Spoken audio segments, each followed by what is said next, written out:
자, 교과서 138쪽 다양성의 보전.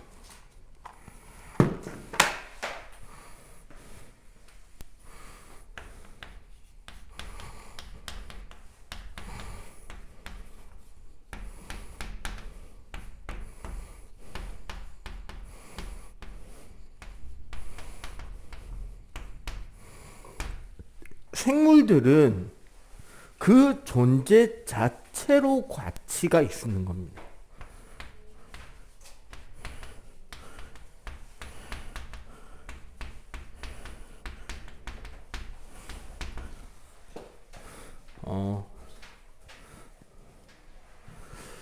정치적인 이야기는 아닌데 어떻게 보면 정치나 사상과 연계될 수 있는 이야기가 하나 있어요. 우리나라랑 상당히 가까운 곳에 위치하는 중국이라는 나라가 있죠. 우리나라 역사랑 얽힐 수밖에 없는 나라기도 하잖아, 그지? 원래 중국이 이제 뭐 옛날부터 뭐 한나라 한나라 뭐 삼국시대 뭐 그다음에 또 뭐가 있냐? 뭐 명나라, 원나라, 뭐 청나라까지 쭉 내려오다가 이제 원래는 민주주의를 받아들였던 나라이기도 했어요. 근데 그 청이 끝나고 민주주의를 받아들이려던 그 세력들과 공산주의를 지지하던 세력들 간의 전쟁으로 민주주의를 받아들이려고 했던 세력들이 쫓겨난 게 지금 대만이죠. 지금 공산사회주의를 표방하는 세력들이 현재 중국의 주축인데, 그 초기에 이제 막 2차 대전이 끝났어요. 제국주의가 물러갔고 중국이 독립을 했습니다. 그때 공산당 세력을 끌고 중국을 차지했던 정치인이 모택동 혹은 마오쩌둥이라고 부르는 정치인이 있었어요. 얘가 이제 중국의 각 지방을 쭉 순례를 하다가, 지금 식량이 부족하잖아. 중국은 인구는 많은데 식량이 부족할 때 참새들이 날아와서 수확한 벼를 말리고 있는 걸 쪼아 먹는 걸 봤어. 그래서 그냥 이 한마디를 던집니다. 저 새는 나쁜 새다. 자, 최고 대빵이 참새를 나쁜 새라고 했습니다. 그럼 어떻게 될까요? 그죠? 다 죽이기 위한 온 중국이 참새 잡기에 몰입해서 참새를 싸그리 멸종시키려고 노력을 하겠죠. 그 결과 어떻게 됐는지 알아요? 어떻게 될 것 같아? 참새가 다 죽었어. 뭐 완전히 멸종은 안 됐겠죠. 당연히 뭐 우리나라로 도망간 놈도 있을 거고 딴 데로 도망간 놈들도 있을 거 아니야. 근데 상당히 많은 수가 죽었을 거 아니야. 그러고 중국에 무슨 일이 있었을까요?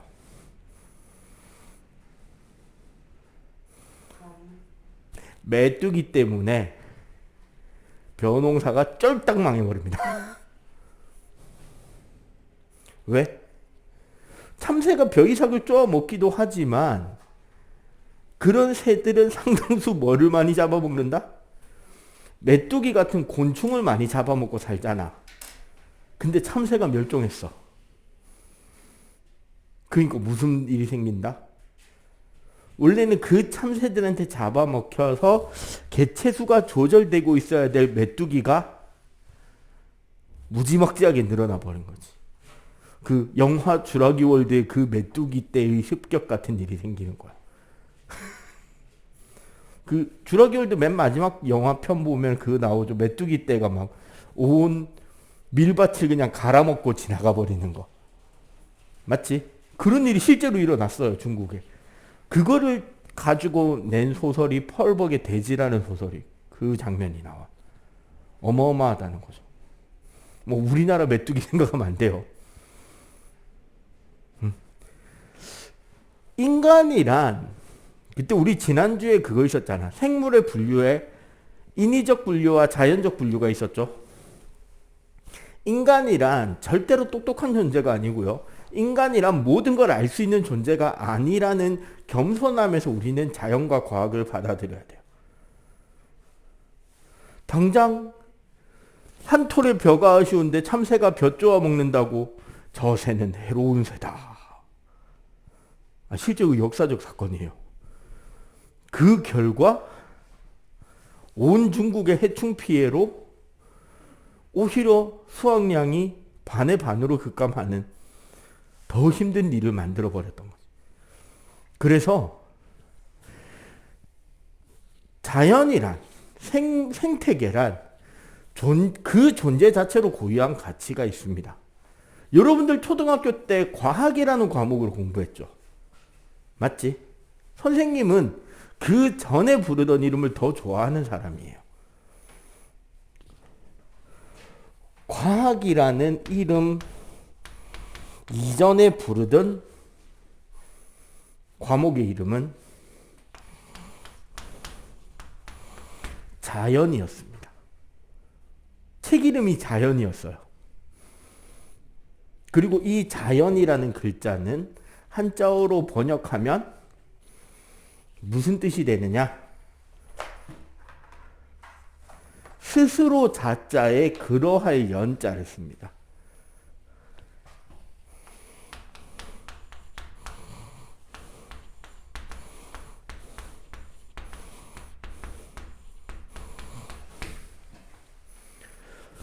가만히 놔두면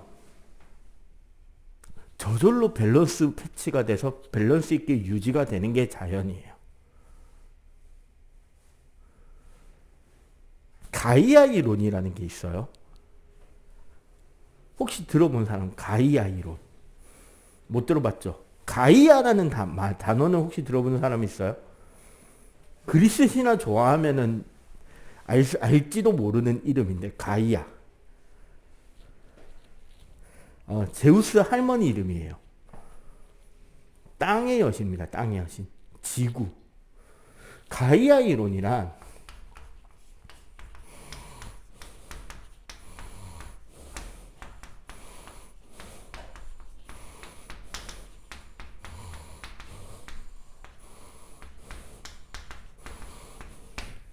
지구 자체가 하나의 생명체처럼 작동한다는 거야. 지구 전체가. 여러분들 몸에 세균이 들어오면 어떤 일이 생기죠? 몸이 그걸 막아내는 염증 반응이 생기고 항체 반응이 생기잖아. 그리고 그 과정에서 뭐가 나죠? 아프기도 하고 열도 나고 그 전투의 흔적으로 고름도 생기고 그래요. 지구라는 하나의 생명체, 생태계 시스템에 세균이 들어오는 거라는 거지. 혹은 암세포가 자라는 걸 수도 있다는 거지. 그리고 그 각각의 구성 요소들의 활동이 자연을 유지시키는 반응이어야 하는데 하필 인간의 활동은 그 자연 현상의 밸런스를 뭐 할 수 있는 활동이다? 박살낼지도 모르는 활동을 하고 있다는 게 문제인 거죠. 그래서 이런 하나의 개념으로 볼 때 생명체는 그 존재 자체가 아주 중요한 가치가 있다라는 이야기를 하고 싶은 거예요. 오케이? 그래서 생태계 평형이란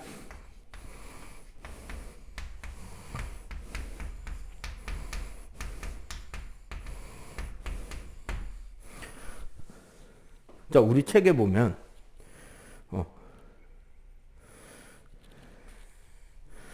결국 뭐냐면 이런 겁니다.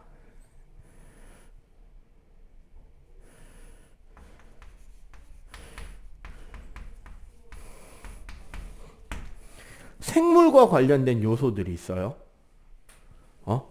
지금 우리 책엔 안 나오는데 생물적 요소로 뭐가 있느냐? 양분을 생산하는 생산자가 있죠. 그리고 그 양분을 소비하는 소비자가 있습니다. 그리고 생산자나 소비자 혹은 자신의 사체들을 분해해서 자연 환경으로 돌려주는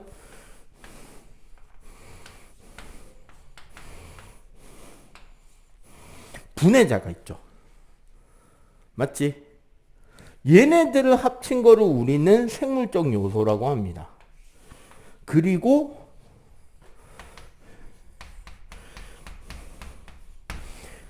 환경이 있죠. 뭐 환경에는 뭐가 있을까? 뭐 태양, 물, 공기, 토양이 있겠죠. 맞지? 요런 환경적 요소가 있을 거 아니야.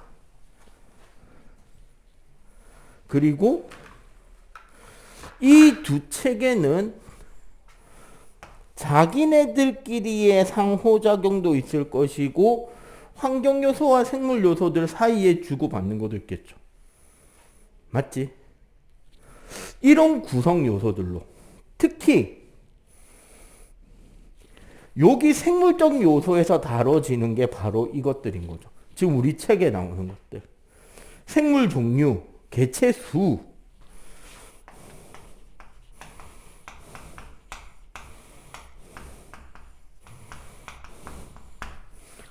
그리고 물질의 양,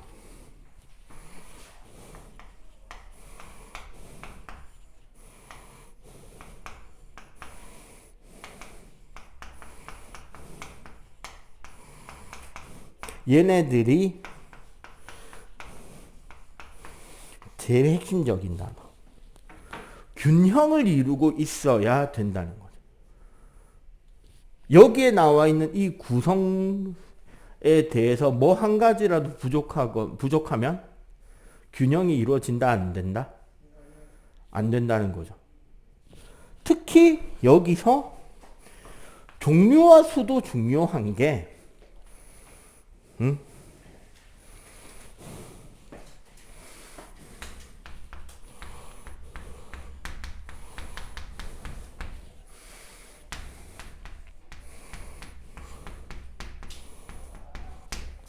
먹이사슬과 먹이그물이라는 말이 있어요.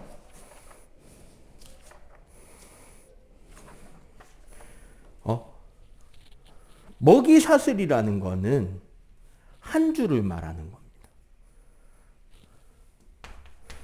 생산자, 1차 소비자,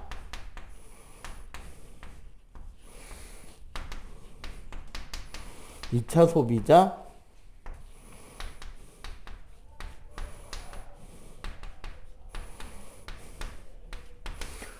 생산자, 1차 소비자, 2차 소비자, 최종 소비자, 뭐 3차가 될 수도 있고 최종이 될 수도 있는데 얘네들이 각각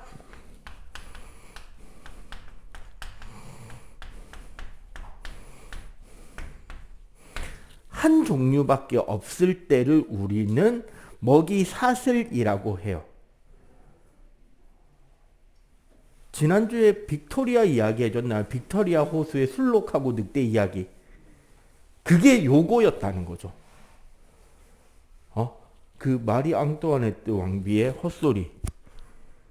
빵이 없으면 쿠키 먹으면 되지. 가 통하지 않는 체계죠. 풀, 술록, 늑대, 끝. 더 단순하지만 뭐다? 이렇게 한 가지로 한 줄로 돼 있을 때는 어느 한 종의 변화가 생태계 전체에 영향을 미칠 수 있다는 거지. 특히 균형이 맞춰져 있는 게 붕괴되기가 너무 쉬운 상태인 거죠. 그래서 먹이 그물이란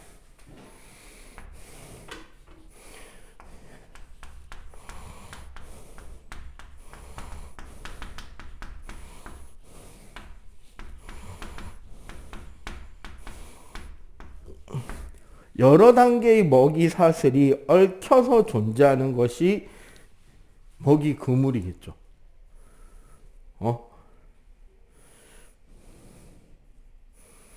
지금 우리 책에 나오는 것만 해도 자, 생산, 메뚜기, 벼, 메뚜기, 생쥐, 쥐쥐, 참새, 부엉이, 백로, 붕어, 새우 뭐가 되게 많죠. 이렇게 먹이 그물이 되면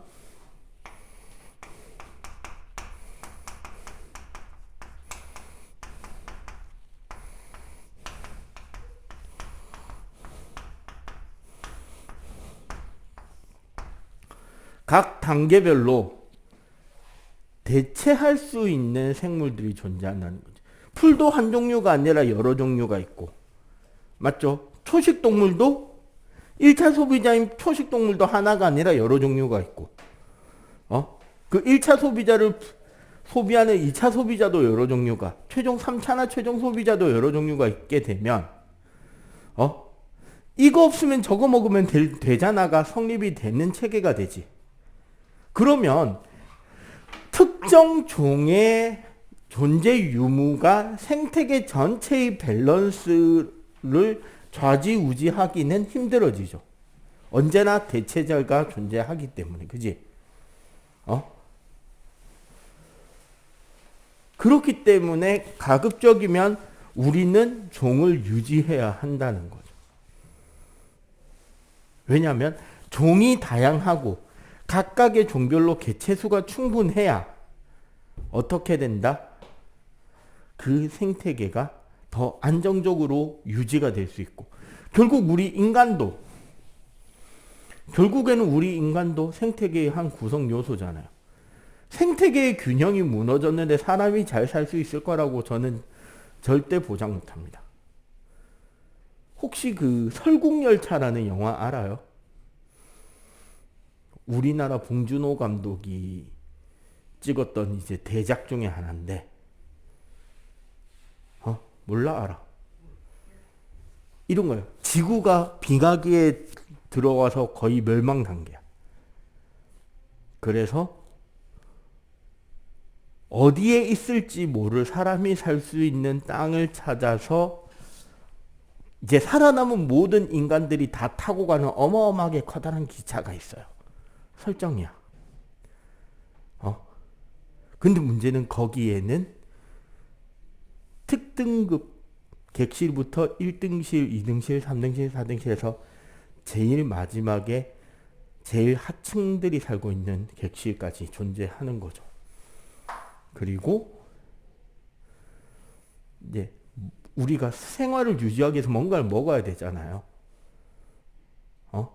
특등실에는 정말 좋은 음식이 나오는데 제일 마지막에 하층 객실에는 단백질 바라 그래서 양갱 비슷한 게 나오는데 중간쯤에 그 양갱의 재료가 곤충 즉 바퀴벌레인 게 드러나고 막 그런 장면들이 나와. 인간이 평등하지 않고 그래서 막 하층 객실에서 상층 객실을 공격해 오기도 하고, 그리고 막 그 와중에 이제 뭐 그 열차에 사실 무한 동력으로 가는 줄 알았던 그 열차가 사실은 하층 객실에서 실종되는 아이들을 바탕으로 작동하는, 어떻게 보면 사람을 에너지원으로 삼고 있다라는 그런 비밀들도 막 드러나고, 뭐 하여튼 그러니까 평등하다고 이야기하는 이 세상이 결코 평등하지 않다라는 거를 그 하나의 기차라는 공간 안에서 설명한 영화가 있거든요. 그런 거 생각해 보면 사실 생태계가 붕괴하고 있고 사람은 늘어가고 있죠.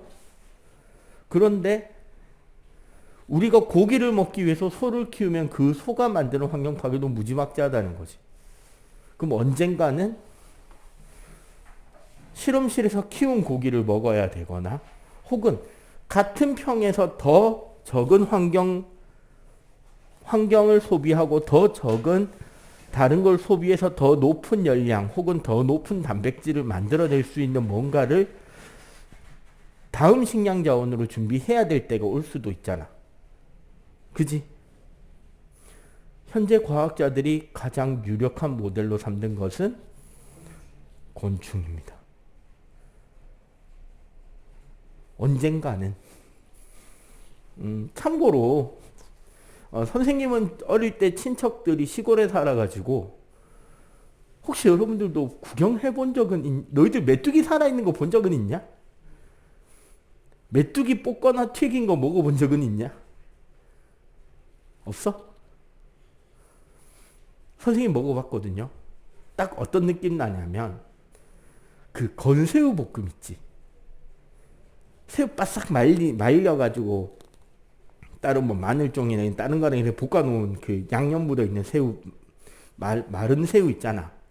그거 먹는 거랑 맛 거의 똑같다? 믿어지지 않겠지만 진짜입니다. 그런 단계가 머지않았다라고 나는 생각해요. 물론 그 머지않았다의 시간적 기준은 우리 인간의 시기는 아닐 거라는 거죠. 다행인 건. 너희들 죽을 때까지는 아마 밥 먹고 살 거예요. 진지하게. 됐나요? 자, 요거 일단 정리 덜한 사람 빨리 필기. 단계 끊어. 자, 그러면 그 뒤에 생물자원이라는 개념을 배워보도록 하겠습니다.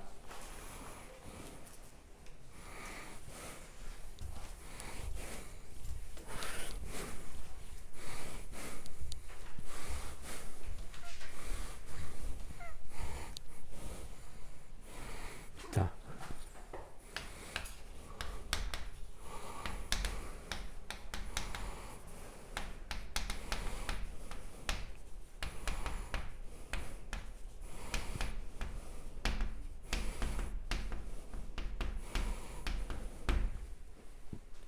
우리가 생활하는데 유용히 사용할 수 있는 그런 물질들을 우리는 자원이라고 하죠. 그러면 생물 자원이란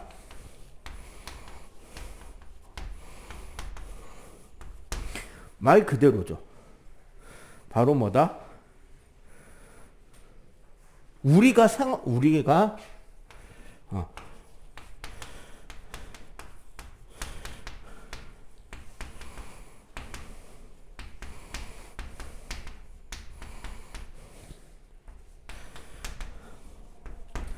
자연을 이루고 있는 그 자연적 요소에서 획득하는 것들을 우리는 생물 자원이라고 합니다. 이게 유형적인 것도 있고 무형적인 것도 있어요. 딱 물건으로서 존재하는 것도 있고 다른 가치를 추구하기 위해서 필요한 것도 있다는 거지. 자, 첫 번째.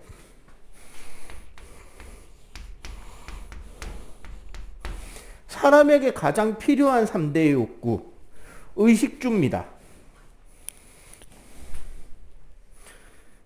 자, 의가 뭐예요? 의식주의 의. 옷입니다, 옷. 자, 자연에서 얻어내는 옷의 재료가 뭐가 있을까요? 자, 일단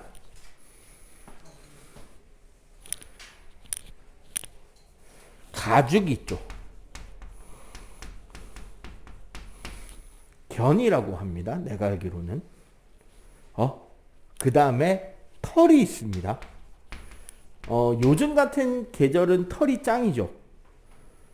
특히 이제 부모님들 입는 그 고급 그 의복 재료로 뭐 캐시미어, 알파카 뭐 이런 것들 있잖아.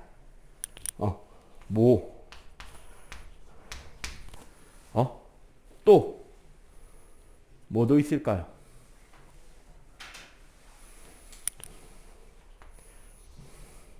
삼배가 있습니다.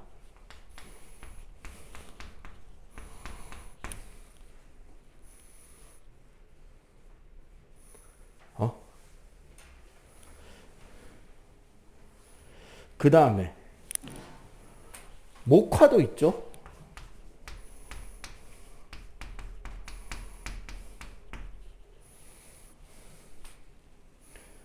그 다음에 누에고치도 있습니다.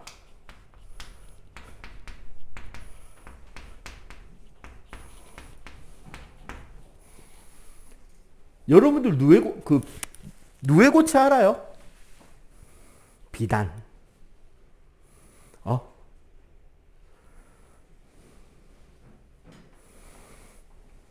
양잠업이라고 하는데 누에나방이라고 하는 나방이 있습니다.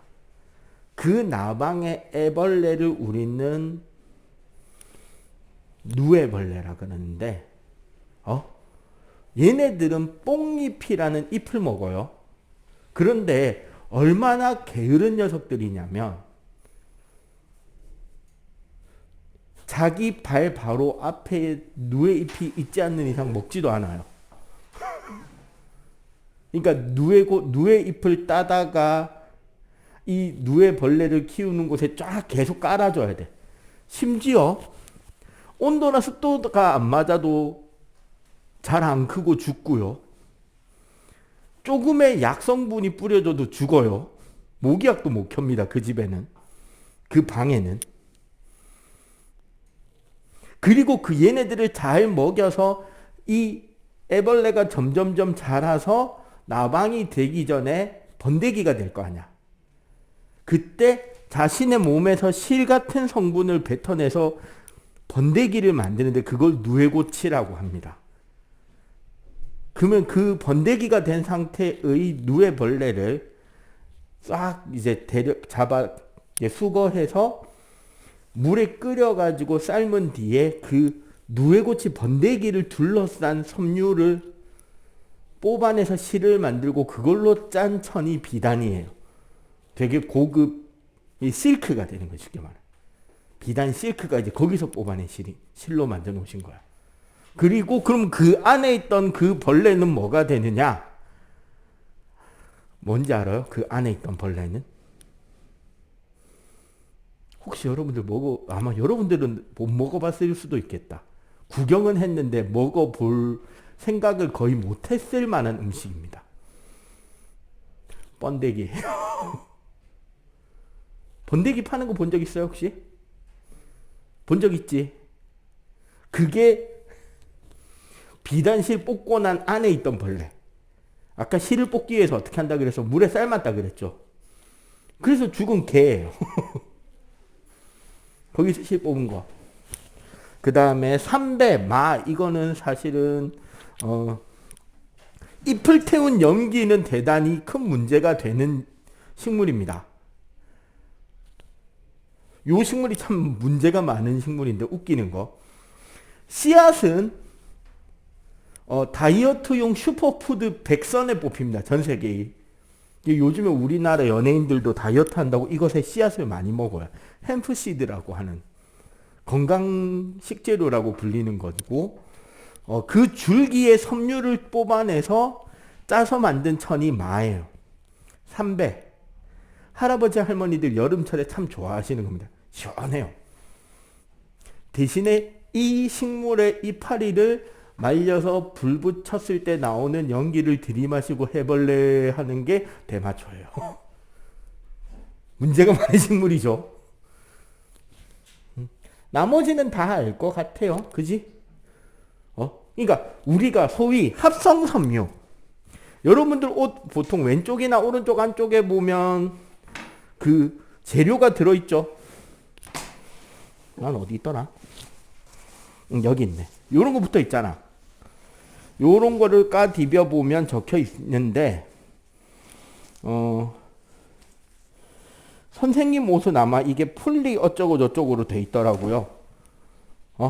폴리 어쩌고 저쩌고 적혀 있으면 플라스틱이고요. 석유에서 뽑은 거고요.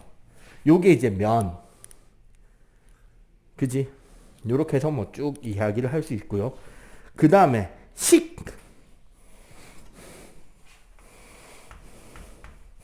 사실 우리가 먹는 것 중에 자연에서 안 오는 게 있냐? 없죠. 사실상의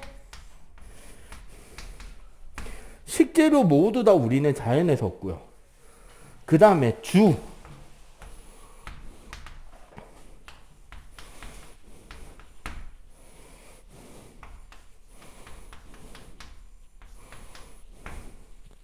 나무나 볏짚. 요즘도 집 지을 때 나무를 쓰죠? 아예 나무를 안 쓰진 않지. 그 다음에 그 옛날 유럽인들이 착각했던 동방견문록에 나온 황금의 나라 지팡그 전설의 비밀이 얘예요. 그 동방견문록이라는 책 들어본 적 있어? 이탈리아 베네치아 쪽에 살던 그 장사하던 집안 사람인 마르코 폴로라는 장사꾼이, 그 가족들이 뭐를 하던 사람들이냐면 실크로드를 타고 중국에 와서 물건을 사다, 그 물물 교환을 해서 중국의 물건을 가지고 아라비아나 이탈리아로 돌아가서 또 물건을 팔고, 진귀한 물건이니까 그런 장사를 하던 사람인데, 중국에 갔을 때 중국에서 들은 여러 가지 재밌는 이야기들을 모아서 만든 책이 동방견문록이라는 책이 있어요. 거기에 보면 그 당시 중국 원나라의 동쪽에는 황금의 나라 지팡그가 있다. 그 나라는 매우 금이 흔해서 지붕도 다 금으로 만든다. 라는 전설의 나라가 있습니다. 어디였냐면 일본을 말하는 거예요. 물론 실제로 일본에는 금각사, 은각사라고 하는 절인데 절의 지붕에 그 금이랑 은으로 도금을 해놓은 건물이 있긴 해. 근데 그 원나라 이전에 명나라 시절에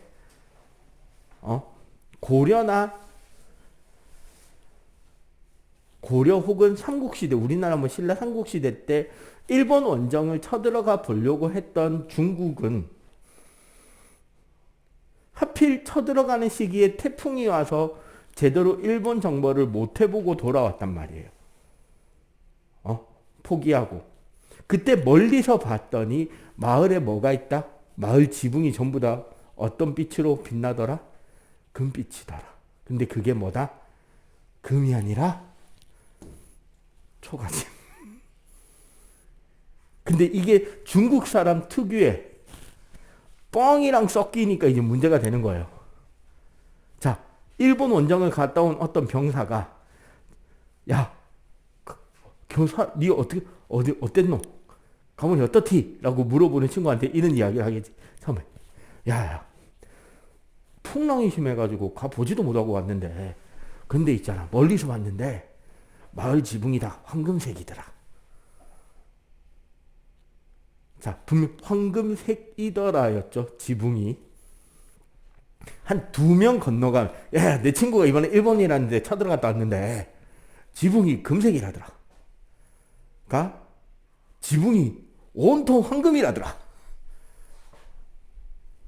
한 3-4명 지나가면, 또 한 3-4명 지나가면, 야, 저 동쪽 바다 건너에 어떤 나라가 있는데 금이 하도 흔해가지고 사람들 이빨도 전부 다 금으로 씌우고 집도 전부 다 금으로 짓는데 거기는 금이 너무 흔해가지고 금은 돈 취급도 안 해준다더라. 되는 거예요.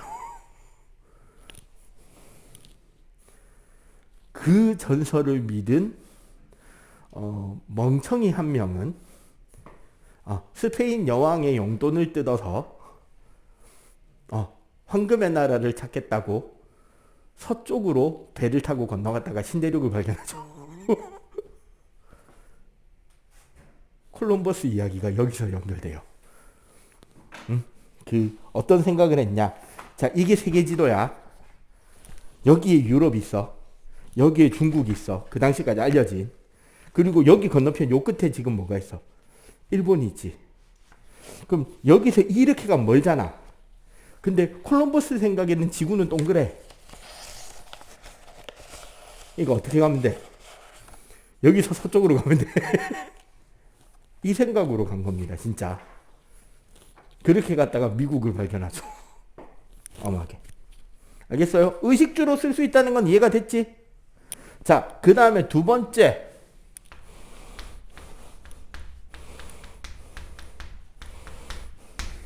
의약품.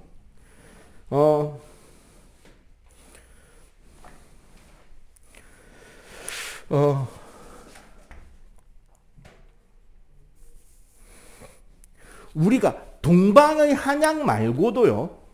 우리 여러분들 한약 먹어본 적 있어요? 한의원 가면 주는 한약도 있지만 맞죠? 그런 거 한약방 가보면 막 이상한 풀떼기 말린 거, 뭐 이상한 나무 쪼가리 말린 거, 뿌리 말린 거 이런 거 갖다가 물에 넣고 바글바글 끓여가지고 뭐 그 쭉 자른 검은 국물을 마시고 뭐 마시면 몸에 어떻게 되고 막 그렇게 이야기하잖아. 그런 거에 비해 우리 양약은 요 알약 한 3-4개 딱 주고 요거 먹으면 된다라고 이야기하잖아. 근데 문제는 뭐다? 그 양약조차도 사실은 생물 자원에서 뽑아낸다는 거예요. 자, 가장 대표적인 거.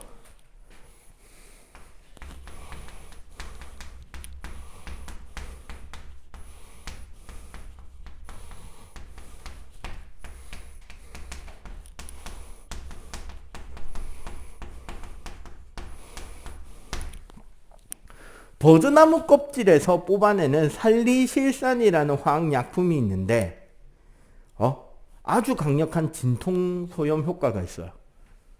근데 문제가 뭐였냐면 그냥 그 버드나무 껍질에서 뽑아낸 살리실산일 때는 얘 약효가 너무 세서 위에 구멍이 뚫리는 부작용이 있었다는 거지. 졸지 말고 그랬는데 그래서 그거를 화학적으로 몇 가지 반응을 시켜서 만들어낸 아세트살리실산이라는 이 약, 우리가 소위 말하는 아스피린이라는 약은 그런 부작용이 줄어들었다는 거예요. 단 하나, 지금도 너무 많이 먹으면 위 궤양이나 위 안 좋아. 그 부작용을 약간 줄였을 뿐이에요. 근데 얘가 얼마나 엄청난 약이었냐면 선생님 어릴 때는 아프면 그냥 아스피린 하나 먹고 자라였어. 거의 만병통치약입니다. 왜냐하면 진통 효과가 있으니까 몸살이 왔을 때 먹으면 몸이 아픈 게 잘 안 느껴져. 열도 내려줘. 몸에 어디 염증 같은 게 생기면 염증도 빨리 잡아줘. 진통, 소염, 해열 3가지가 됐단 말이야, 약이. 그럼 생각해봐. 몸에 열 안 나고 아픈 거 줄여주면 저절로 몸이 나을 때까지 버텨지잖아. 단 부작용이 너무 많이 먹으면 안 됐기 때문에 요즘은 안 먹죠. 대신에 그런 부작용이 거의 없는 약을 먹지. 타이레놀, 그냥 진통제. 아니면 뭐 나프록센 이런 것들도 있고요. 그 다음에 페니실린.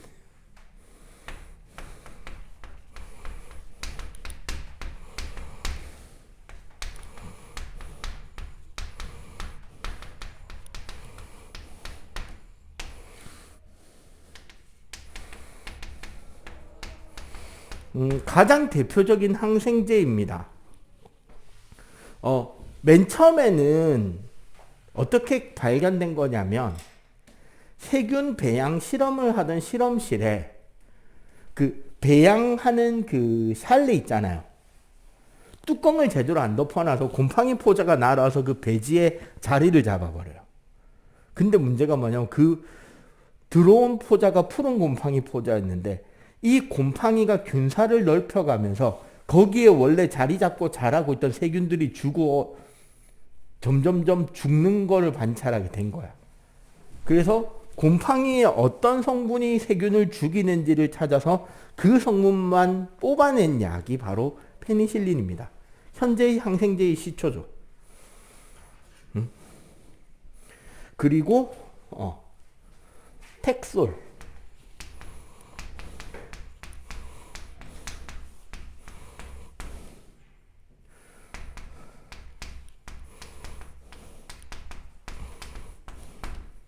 주목이라는 나무에서 뽑아내는 항암제 성분이고요. 실제로 우리나라에 되게 특이한 사고가 하나 있었던 적이 있어요. 그 가끔씩 할아버지 할머니쯤 되시는 분들이 가지는 좀 위험한 취미 중에 하나인데 산에 가서 산나물이나 버섯 같은 거 캐 와가지고 이거 몸에 좋다더라 하면서 뭐 말려가지고 차를 끓여 먹는다든지 물을 끓여 먹고 뭐 약초물이다 하고 마시시는 분들이 있잖아요. 어떤 할아버지 한 분이 등산도 좋아하시고 그런 거 몸에 초기 암 증세가 있어가지고 그런 버섯 같은 거 약초 같은 거 산에 가서 캐와서 그냥 말려서 물 끓여 먹고 하시던 분이 있었대. 그런데 무슨 일이 있었냐면 그 영지버섯 들어본 적 있죠? 그 되게 몸에 좋다는 버섯이잖아. 그 영지버섯에 어린 싹하고 비슷한 독버섯 중에 붉은 사슴발 버섯인가 해가지고 비슷하게 생긴 완전 심한 독버섯이 하나 있어. 근데 이분이 영지버섯 어린 싹하고 이 독버섯하고 헷갈리신 거야. 그래서 이 독버섯을 캐다가 와서 그날 물 끓여 마시고 자기도 마시고 자기 아내도 마시고 그 아들 내외가 설날이라고 이제 세배하러 왔으니까 아들 내외도 야, 이 물 이거 뭐 좋은 물이다 따라서 마셨는데 독버섯 증상이 온 거지. 그래서 일가족이 거의 그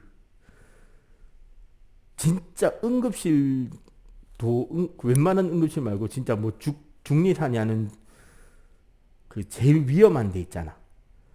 거기 가서 생명보전장치 막 들어가서 거의 할아버지 같은 경우 한 달 넘게 입원. 한 모금 딱 마시고 이거 뭔가 이상한데 하고 뱉어낸 그 아들 내외도 한 일주일 이상 입원을 했는데 그래서 얼마나 그 독성이 너무 심해서 막 머리카락 다 빠지고 그럴 부작용까지 있었는데 아이러니하게 어떤 변화가 생겼냐면 어쨌거나 살긴 살았어요. 다. 다행히 진짜 죽을 만큼은 안 드셨던 거야. 겨우겨우 어떻게 해독해서 살았는데 그 뒤에 검사를 했더니 할아버지 몸에 암세포가 하나도 없어져 버린. 그래서 그 집이 병원비를 병원에서 대신 대주는 대신에 그 연구나 이런 거에 좀 도움을 받을 수 있는 검사나 이런 것들을 받는 거를 뭐 지원을 받고 치료에 지원을 받고 해서 치료비는 되게 적게 냈다고 하는데 그 결과 그 버섯에서 현재까지 알려져 있던 다른 항암제 성능의 10배 이상이 되는 항암 물질이 발견이 독버섯이니까 원래 우리 몸의 세포를 공격할 거 아니야. 그 중에 일부 성분이 암세포만 집중적으로 공격하는 성분이 발견이 된 거야.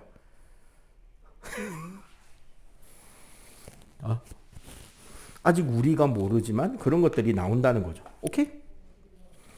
자, 그 다음에 휴식.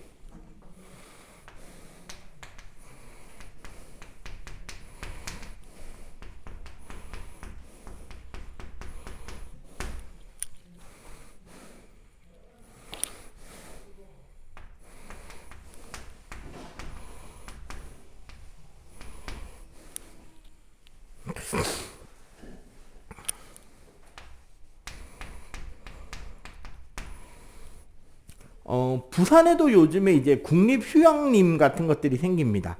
숲 체험을 하고 숲에서 그 좋은 공기 마시고 쉬고 올 수 있는 그런 곳들이 많이 생기고 있잖아요. 그리고 그런 곳에 관광도 가기도 하잖아. 맞죠? 단적으로 봐봐. 여러분들 여기 가까운데 저기 다대포 습지 그 도보로 해서 걸어 다닐 수 있는 공원도 있잖아요. 맞지? 그 다음에 여기 뭐 낙동강강 그 둔치 따라서 걸을 수 있는 길, 뭐 봄 되면 벚꽃 피고 꽃도 피고 맞죠? 이런 것들이 다 생물 자원이죠. 휴양, 마음의 쉼, 휴식을 줄 수 있는 자원들도 있고 그 이외에 이제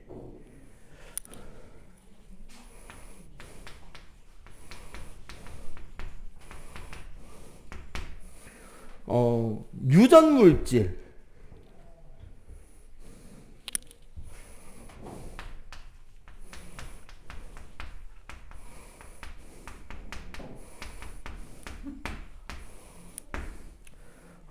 물론 GMO나 그런 식으로 해서 아직까지 안전성이 100%라고 이야기를 하기가 좀 못하긴 하지만 생태계의 여러 가지 뛰어난 형질들을 다른 작물에 옮겨서 그 작물의 단점을 극복시킬 수 있는 유전 자원으로서도 많이 사용이 됩니다.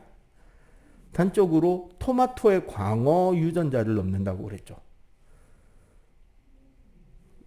토마토 있죠, 토마토. 토마토에 여러분들 우리 한국 사람들이 가장 흔히 잘 먹는 횟감 중에 하나인 광어, 그 넙치 있잖아. 걔 유전자를 토마토에 넣어요. 왜 넣게? 토마토의 제일 안 좋은 상태가 어느 상태예요? 여러분들이 생각하는. 썩지 않더라도 너무 물렁물렁해지면 먹기 불편하고 맛도 없고 그렇잖아. 즉 세포가 탄탄하게 버텨야 되잖아요. 근데 우리 특히 대한민국의 요쪽에 부산이나 요쪽 사람들이 광어회를 좋아하는 이유는 광어살은 되게 쫄깃쫄깃하죠. 광어 세포가 쫄깃쫄깃하게 잘 튼튼한 세포막을 가지게 되는 그 유전자를 토마토에 집어넣는 거야. 그러면 토마토 과육의 세포들의 탄력성이 좋아지겠지. 그거를 찾아서 넣어서 더 쫄깃쫄깃 탱탱한 토마토로 만들 수 있다는 거지. 이런 식으로. 그걸 이제 우리가 유전자원이라고 합니다. 물론 이게 몸에 과연 해가 없는지는 좀 더 연구를 해봐야 되겠죠. 무슨 문제가 생길지 모르니까. 그 이외에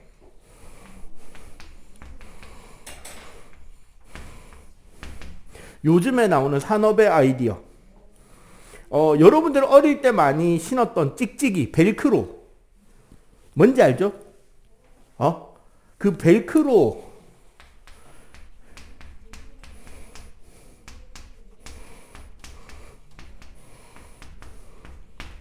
독고말이라는 식물의 그 갈퀴에서 얻어낸 거죠. 그 다음에 연잎 효과.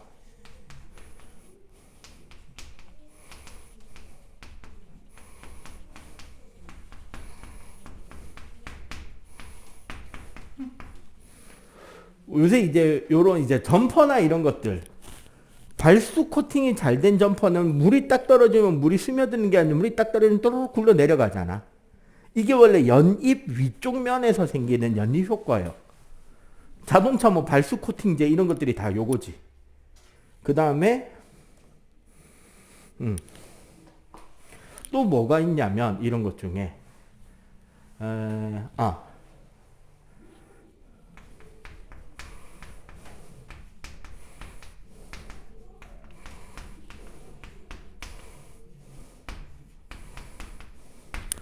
홍합 뭔지 알죠? 그 지중해 담치, 그 국 끓여 먹는 그 검은 색깔 조개 있잖아. 그 홍합에서 얻어낸 게 수중접착제입니다. 홍합이나 이런 애들이 바위에 이렇게 딱 붙어서 살잖아.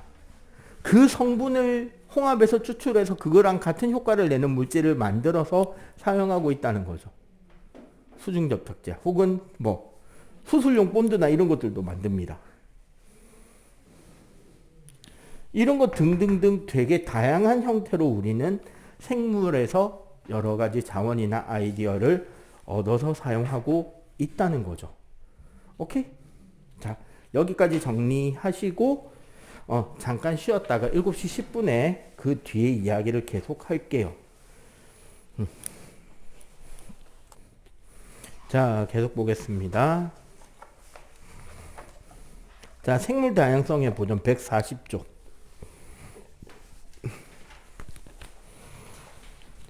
자, 지금까지 이렇게 생물 다양성에 대해서 왜 지켜야 되는지를 배웠다면, 지금부터는 왜 이런 것들에 대한 고민을 하게 되었고, 우리는 어떤 형태로 얘네들을 지키기 위한 노력을 해야 될지를 배우면 되겠다. 그죠? 그지? 자, 감소 원인. 뭐 노력해야 된다는 뭐 당연한 이야기니까. 자, 첫 번째.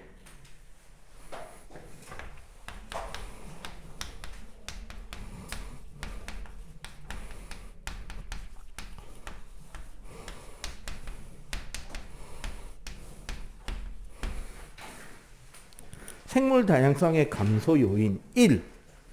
서식지의 파괴와 단편화.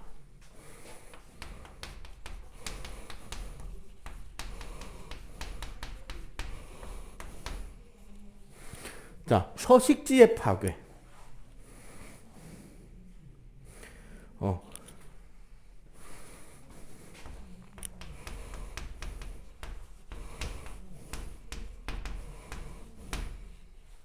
자, 숲의 벌채. 벌채라는 건 뭐냐면 숲에 있는 나무를 다 베어내는 것을 벌채라고 합니다. 숲이 없어지면 숲에서 살아야 되는 동물들이 살 수 있는 공간이 없어지는 거죠. 그리고 습지의 매립.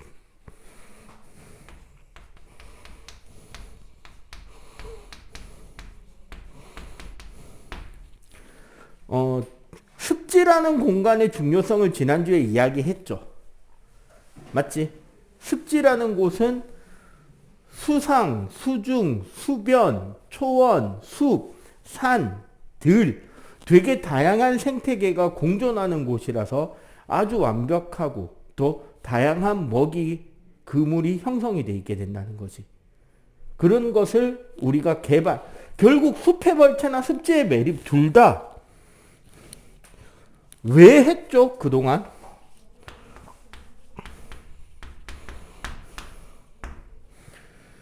개발이라고 하는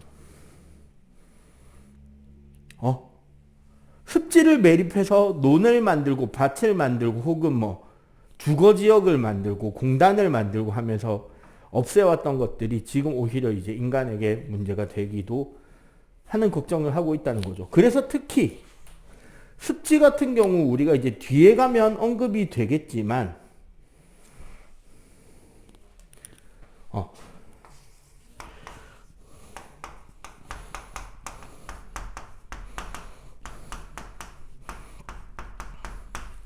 람사르 협약이라 해가지고요. 습지를 보호하기 위한 국제적인 약속도 맺어진 상태입니다.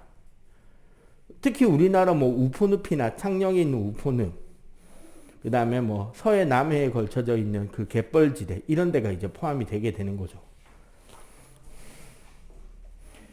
자, 두 번째 서식지의 단편화.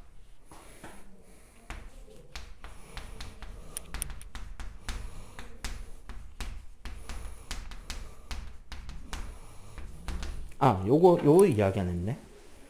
참고로 이 서식지의 파괴가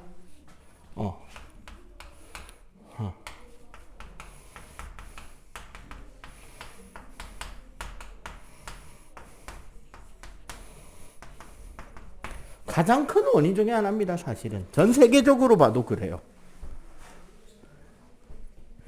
자, 서식지의 단편화.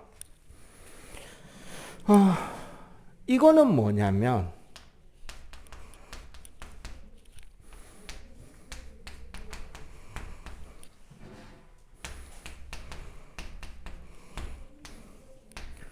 우리가 생각하는 것보다 실제로 생물이 살게 되는 공간의 피해가 훨씬 크다는 걸 의미하는 겁니다. 무슨 소리냐? 자, 이만한 땅이 하나 있어요. 그냥 숲이라고 칩시다. 그러면 봐봐.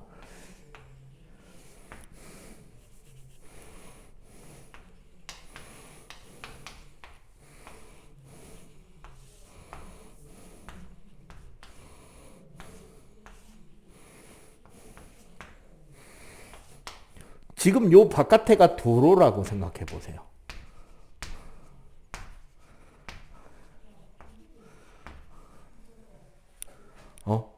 그러면 실제로 생물들은 어떻게 사냐면 도로라는 거는 결국 사람과 겹쳐지는 영역을 말하는 거죠. 이렇게 사람의 활동 영역과 겹쳐지는데 부근에서도 살 수 있는 동물이 있다면 여기서 일정 거리 안쪽으로 들어가야 살 수 있는 생물들도 있는 거지. 요만큼은 떨어져야 살 수 있는 생물들은 요 공간밖에 못 살죠. 맞지? 그리고 그거보다도 더 안쪽으로 들어가야 살 수 있는 생물군도 있단 말이야. 이렇게 3단계가 있다는 거야. 예를 들어 주거 환경이 여기가 1단계, 여기가 2단계, 요 안에가 3단계라고 칩시다. 오케이? 근데 봐봐. 이런 땅에 자, 똑같은 땅을 하나 더 그려볼게요.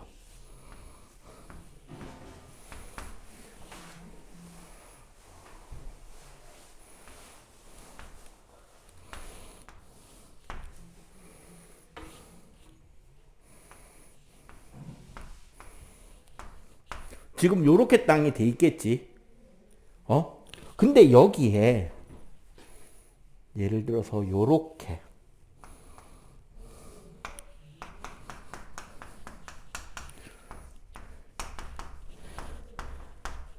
새롭게 도로를 하나 뚫었다고 칩시다. 그럼 구별하기 위해서 요쪽에만 지금 새로 영역을 짜볼게요. 여긴 놔두고. 그러면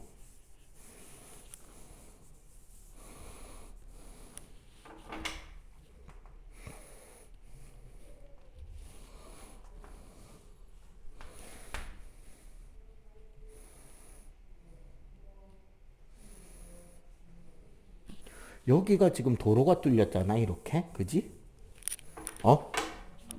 이렇게 도로가 뚫렸더니, 여기 1단계, 여기, 오이씨.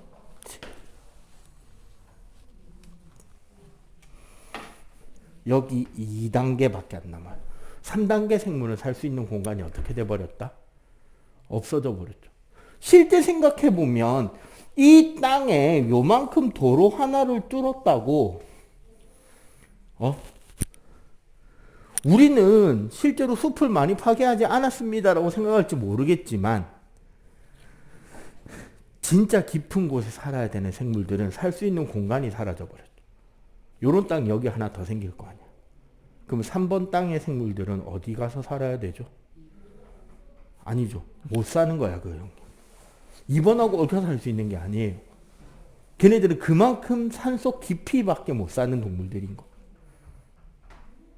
알겠어요? 그러니까 그냥 도로 하나 뚫었을 뿐인데, 혹은 여러분들 어디 이제 설 때 어디 갔다 온 사람들, 예를 들어 뭐 부모님 차를 타고 어디 갔다 온 사람들은 가다 보면 산에 이렇게 터널 같은 게 있고 생태 통로입니다 해가지고 뭐 야생동물이 지나가고 있습니다 이런 거 본 적 있잖아요. 실제로 그 위를 지나다니는 동물들은 많느냐? 의외로 별로 없다는 거야. 의외로 적다는 거야. 왜? 걔네들은 원래 1번 영역 정도밖에 못 지나가지, 그 위에 도로는. 그렇겠죠? 이런 것들이 서식지의 단편화라는 겁니다. 살 수 있는 동물들이 엄청나게 변한다는 거야. 이런 거 하나로도. 그러면 3번은 멸종이 돼버렸죠, 이제. 새로운 땅에서. 그 다음에 3.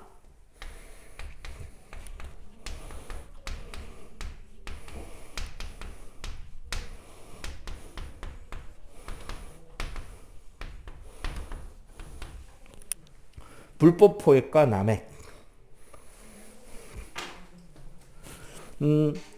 사실 우리나라에 호랑이나 표범이 없어진 거는 조선조 말 일제시대 때라고 이야기를 해요.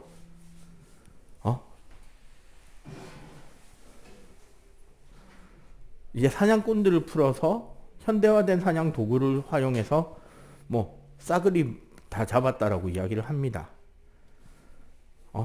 그 왜 그렇게 잡았느냐? 그러니까 예를 들어 조선시대 말에 그런 호랑이 사냥들이 단순하게 호랑이에 의한 위험 때문에 사람들이 살 수 있는 공간이 줄어들어서 잡았다가 아닐 거 아니야. 가죽이라던가. 맞죠? 이런 것들 때문에 남획을 했고 그 수가 줄어버리면서 없어진 것과 마찬가지가 되는 거죠. 오케이? 자, 뭐 굳이 그거 아니더라도 많겠죠. 그런 것들이 이제 불법 포획과 남획입니다. 특히 우리나라가 돼요. 몸에만 좋다면. 맞죠? 몸에만 좋다면. 건강에 좋다면. 아이들 두뇌 발달에만 좋다면. 여자들 피부 미용에 좋다면 멸종해버리죠. 이런 것들도 이제 문제가 되고, 그 외에, 4.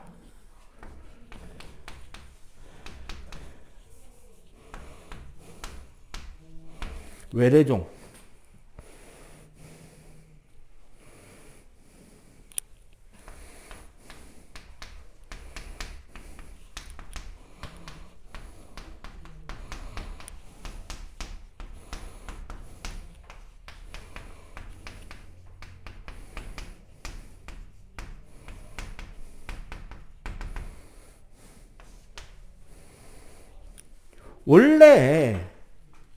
원래 있던 동물들에 갑자기 외래종이 도입이 되잖아요. 그렇게 될 경우 어떻게 되냐면, 기존에 있던 생태계의 구성 요소들은 걔를 경계합니다. 예를 들어 봐봐. 우리나라 생태계에 뉴트리아가 없던 동물이 갑자기 생긴 거죠. 쥐도 아닌 것이, 토끼도 아닌 것이 뭔가가 생긴 거잖아, 동강가에. 그래서 그 개체수가 초반엔 늘죠. 왜? 얘네들 입장에서 자기가 먹을 수 있는 것들 주위에 널린 거는 먹으면 되는데, 얘를 잡아먹어야 될 얘 상위 포식자는 아직 없는 상태였잖아. 그러면 개체수가 늘겠죠, 당연히. 그런데 얘네들이 시간이 지나면 그 위에 상위 포식자들도 얘 먹어도 되는 애구나를 알게 되는 타이밍이 온단 말이지. 그러면 그때부터는 그냥 다시 종이 섞입니다, 사실은. 지금 현재의 뉴트리아요? 지난주에 이야기했죠. 우리나라 생태계 멸종 위기종이던 사계수를 늘리는 데 큰 공헌을 했다고. 아이러니하게도. 물가에 잡아먹기 좋은 커다란 고기 덩어리들이 늘어난 거죠. 사기 입장에서는. 처음에 한 1, 2년 동안 저기 쥐랑 비슷하게 생긴 놈인데 저거 먹어도 되나를 한참 고민해 봤을 거 아니야. 근데 어느 날 너무도 배고프던 삭 한 마리가 먹었더니 맛있더라라는 소문을 낸 거죠. 최근에는 건강에 좋은 운단 성분이 뉴트리아 간에서 발견이 되었다며 이제 조만간 멸종할 것으로 예상이 되는 그런 종이 되어버렸습니다. 베스랑 블루길도 비슷해. 우리나라 민물 생태계에 되게 큰 급의 물고기가 새로 생겨났고, 얘네들이 토종 물고기들을 공격하고 해서 개체수에 문제가 되는가 했는데, 우리나라의 더 심한 깡패가 이제 얘네들을 잡아먹기 시작하면서 개체수가 조절이 되기 시작합니다. 가물치라고 하는. 그리고 어떻게 됐는지, 어떻게 넘어갔는지 모르겠는데, 지금 미국 생태계가 가물치 때문에 이제 큰 고생 중이죠. 원래 가물치는 여기 아시아권에만 살거든요. 중국, 한국, 일본 요 정도에만. 근데 어떻게 밀수돼 갔는지 미국 미시시피 강에 가물치 몇 마리가 살기 시작하면서 개체수를 늘리더니 그 강물의 생태 자원에 씨를 발리고 있죠. 다 잡아먹는다는데 똑같은 거예요. 아마 시간이 지나면 미국에서도 뭔가 다른 생태계 요소들이 해결책을 내놓을 겁니다. 가물치를 사냥해 먹을 수 있는 새가 생긴다든지. 아니 수달이나 그런 놈들이 이제 가물치 사냥을 시작한다든지. 현재로서 없는 것뿐이에요, 단지. 자연은 언제나 새로운 해답을 내놓습니다. 그 다음에 가시박이나 이런 생물들. 기존에 없었기 때문에 얘네들의 그 서식 공간이 늘어갈 때 막을 수가 없었던 것 뿐이에요. 그 외에 사실 이게 가장 큰 문제죠. 환경오염.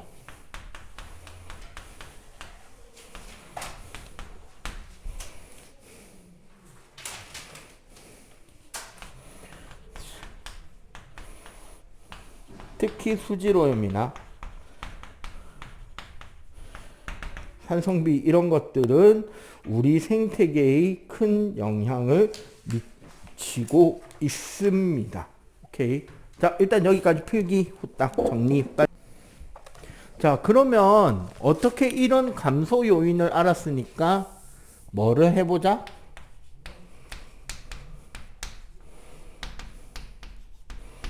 자, 어떻게 할 거냐?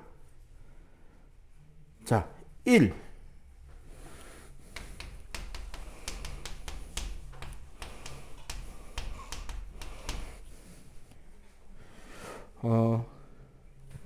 서식지를 보호하는 방법. 보통 우리가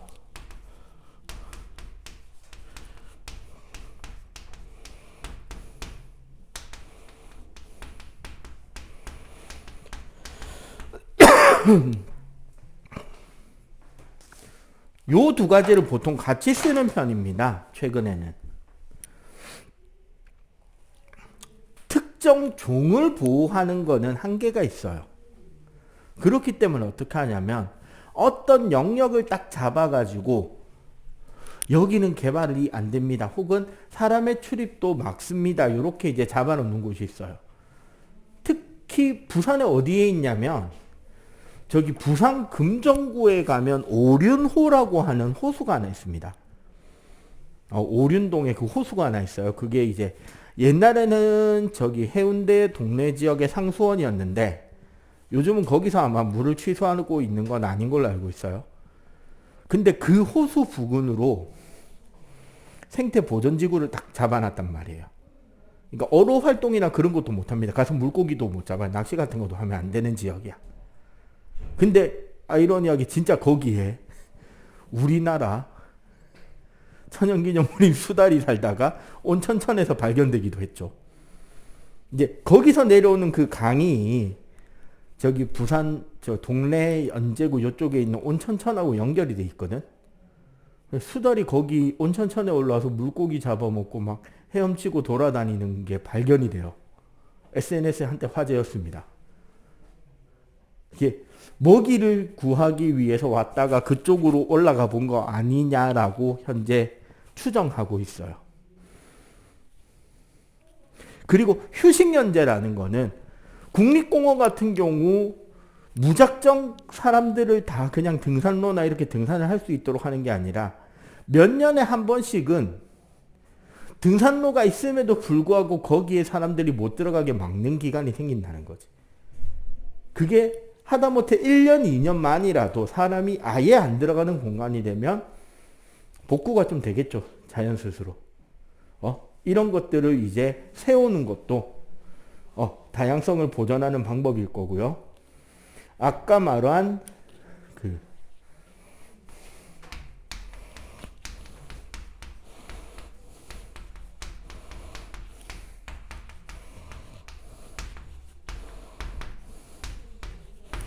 생태 통로 같은 걸 통해서 서식지를 이제 연결해 주는 겁니다.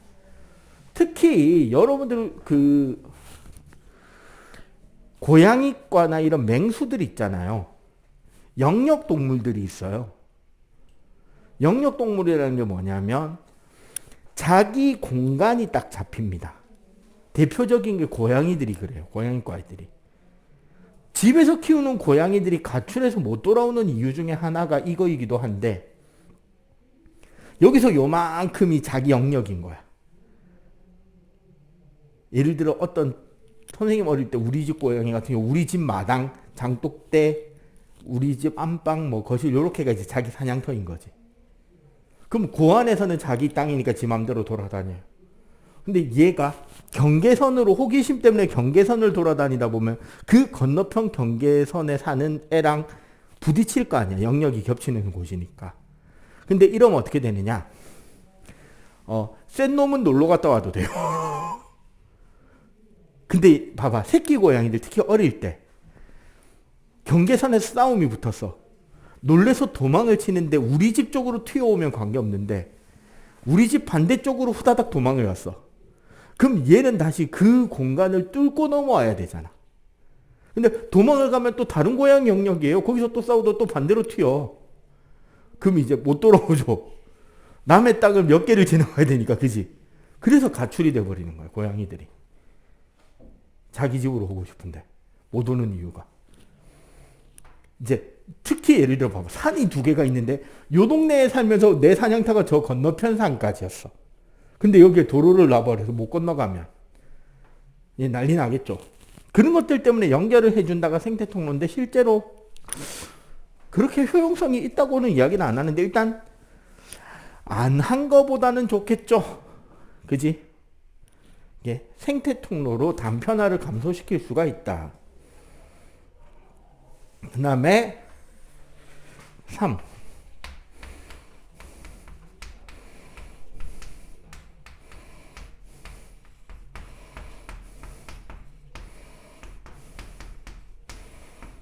불법 포획이나 남획 금지. 단순하게 야생동물 말고 물고기에도 적용이 됩니다. 선생님 이제 낚시 같은 거 내가 해보지는 별로 없지만 낚시 프로 예능 있잖아요. 그 도시어부. 그런 것도 되게 좀 즐겨보고 하는데 실제로 거기 보면 이제 잡았다가 작다고 풀어주고 하잖아요. 그거 말고도 그런 것들도 있어요. 그 길이에 따라서 못 잡아들이는 물고기도 있고요. 그 다음에 그 물고기의 생태가 있잖아. 알 낳기 전후로의 물고기는 풀어줘야 됩니다. 그게 우리나라 법으로 걸려져 있는 게 있어요. 특히 개 같은 경우는 산란기에 암컷은 무조건 못 잡게 돼 있습니다. 그렇겠죠? 예, 그 계절에 잡아도 되는 물고기가 있고 잡으면 안 되는 물고기가 있고 다 정해져 있다는 거야. 그 다음에 뭐 하다못해 소라, 성게 이런 것도 뭐 해삼 이런 것들도 다 물론 양식은 제외예요. 양식해서 키우는 거는 빼고 그런 것들이 정해져 있습니다. 그런 것들을 통해서 불법 포획이나 남획을 금지하는 거. 그 다음에 낚시하는 그 사람들 있잖아. 허가받은 어부들 빼고는 낚시는 해도 되는데 그물 던지는 건 못하게 돼 있는 것도 있어. 그 다음에 통발하는 거 있잖아. 이상한 이 모기장 틀 같은 데다가 뭐 고기 덩어리 넣어놓고 물에다 휙 던져놓고 며칠 하루나 있다가 끌어올리면 안에 물고기 들어와 있기도 한다는 그거. 1인당 1개 이상 못하게 돼 있습니다. 어부가 아니면. 어부는 그 허가된 개수가 정해져 있고 이런 것들을 통해서 결국 뭐 하는 거야? 아니면 더 크게 볼까요? 현재 전 세계에 잡히는 물고기 중에 가장 비싼 물고기 중에 하나가 뭘까요? 참다랑어겠죠. 참치. 물론 여러분들이 먹는 참치캔은 그 참다랑어 아닌 건 알고 계시죠? 우리가 참치라고 부르는 물고기들의 여러 종류가 되게 많은데 그 중에 우리가 먹는 참치캔에 들어가는 건 참다랑어 아닙니다. 그 참치회랑 참치캔은 다른 물고기예요. 친척인데. 근데 참치 같은 경우도 그게 있다는 거야. 나라마다 1년에 잡을 수 있는 톤수가 정해져 있어요. 전 세계에. 그리고 그러면 나라마다 잡을 수 있는 톤수가 정해져 있으면 그 나라에서는 그 참치 잡이를 나가는 배들에 대해서 잡을 수 있는 키로수가 정해져 있고 그 이상 잡아오지 못하도록 감독하는 감독관이 타고 있겠죠. 무조건 얼마까지만 잡아라. 우리나라가 예를 들어 원양어업을 나가면 그쪽 나라에게 허약된 양을 뭐 돈을 주고 사와서 우리나라 가서 잡는다든지 뭐 그런 식으로 하고 있는 거야. 전부 다. 왜 그렇게 해야 된다? 맛있다고 참치를 다 잡아버리면 우리 후손들은 참치를 못 먹겠죠. 그런 것들이 있다는 거죠. 그 다음에 외래종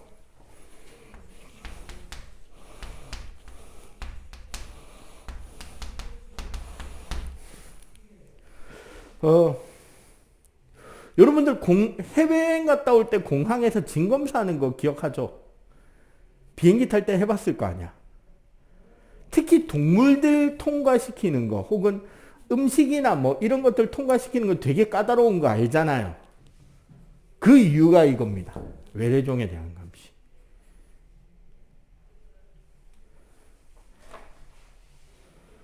왜냐하면 이 동네에서는 균형을 이루고 있지만 여기에서는 이 문제에 대한 해결책이 없는 경우가 있단 말이에요. 혹은 그 몇 년 동안의 생태계 붕괴가 매우 심할 수도 있다고. 아까 말했잖아요. 미국에 밀수입된 가물치 2마리가 미시시피 강을 씹어먹고 있다고. 맨 처음에 사간 양반은 그냥 푹 구워서 가물치탕 해가지고 몸보신 하려고 사갔다가 그냥 풀어준 건데 걔네들이 생태계를 그렇게나 박살낼 줄 알았겠냐고. 맞죠? 그 다음에 환경오염.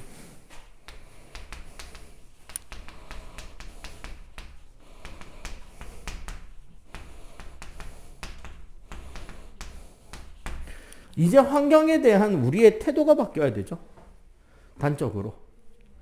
아무 때나 쓰레기 버리는 거 아니고 분리수거 철저히 해야 되고 쓰레기는 정해진 것만 버려야 되고 가급적이면 일회용보다는 여러 번 다시 쓸 수 있는 걸 사용해야 되고. 물론 그것들을 오버해서 오히려 더 환경 파괴를 일삼는 일이 되는 경우도 있지만 적어도 그런 생각을 가지고 살아가야 된다는 거예요. 그렇게 노력하다 보면 더 좋은 방법이 계속 개량돼 나올 거 아니야. 포기하고 아무것도 안 하는 것보다는 낫다는 거죠. 그리고 이게 결국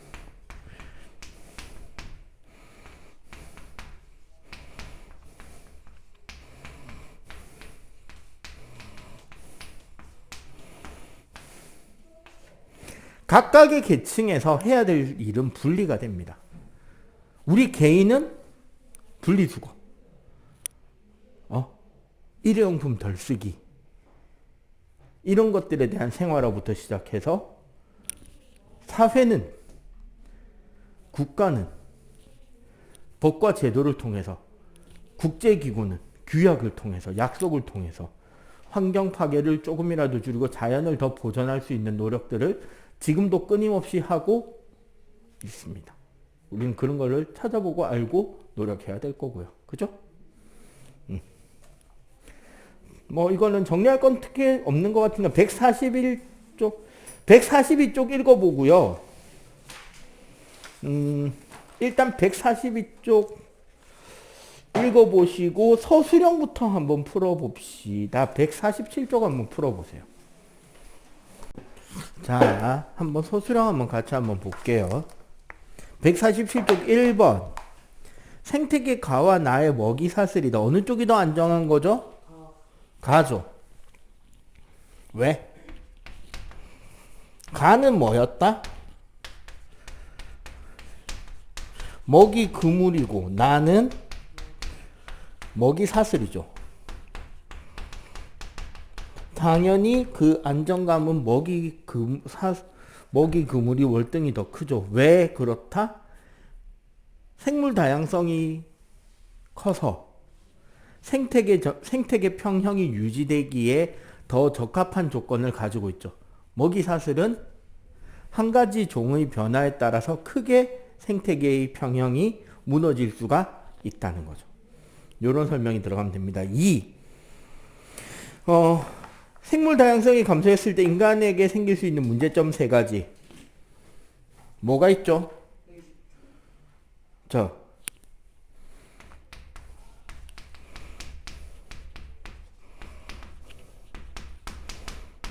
의식주에 사용되는 자원이 없어질 수 있고, 그지? 2번째로,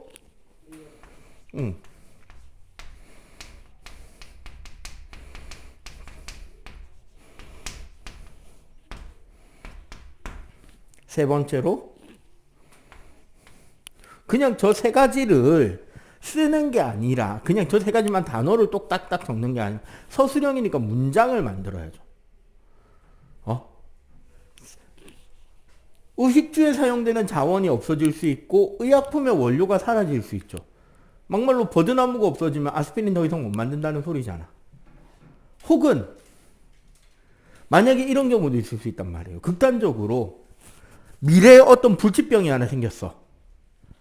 근데 찾아봤더니 이 병을 고칠 수 있는 물질은 과거에 있었던 어떤 식물에서 얻어낼 수 있는 물질로 이 병을 고칠 수 있는데 그 식물이 지금 멸종했어. 그럼 어떡할 거야? 맞지?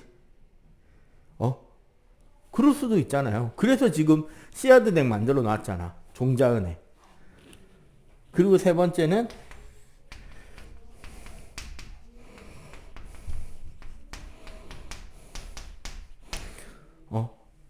폭포가 좋아도 폭포 옆으로 보면 막 풀들도 나 있고 온갖 그런 식물들도 있으니까 그 폭포가 예뻐 보이잖아. 산에 나무가 있으니까 단풍 구경을 하러 갈 수도 있는 거잖아. 바다에 물고기가 있으니까 낚시를 하는 거고, 산호초나 아주 작은 생물들이 헤엄치고 있으니까 스쿠버 다이빙 같은 것도 하는 거죠. 아무것도 없는 그냥 텅 빈 물에 잠수하면 그거 얼마나 무서울까. 그지? 자, 세 번째. 제일 큰 요소는 뭐였다? 생물 다양성에? 서식지 파괴. 어떤 예들이 있다? 숲을 벌채하고 도시를 건설하거나 공단 혹은 뭐 논밭을 만드는 개발 행위들이 대표적인 예가 되는 거죠. 자, 4번 붉은 귀거북. 저거 사실 우리 청거북이라고 해서 많이 집에서도 많이 키우는 동물이잖아요. 함부로 풀어주면 안 되는 이유.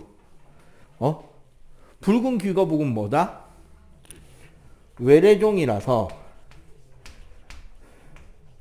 우리 생태계의 천적 관계가 없잖아. 아직 뚜렷하지 않잖아요. 그렇기 때문에 뭐를 무너뜨릴 수 있다? 평형을 붕괴시킬 수 있다. 특히나 저 붉은 귀거북 제 잡식이란 말이에요. 그럼 이것저것 다 뜯어먹겠죠. 그래서 문제가 될 수 있다. 뭐 이런 내용입니다. 됐죠? 자, 잠깐 쉬었다가 8시 10분부터 해가지고 문제 풀게요.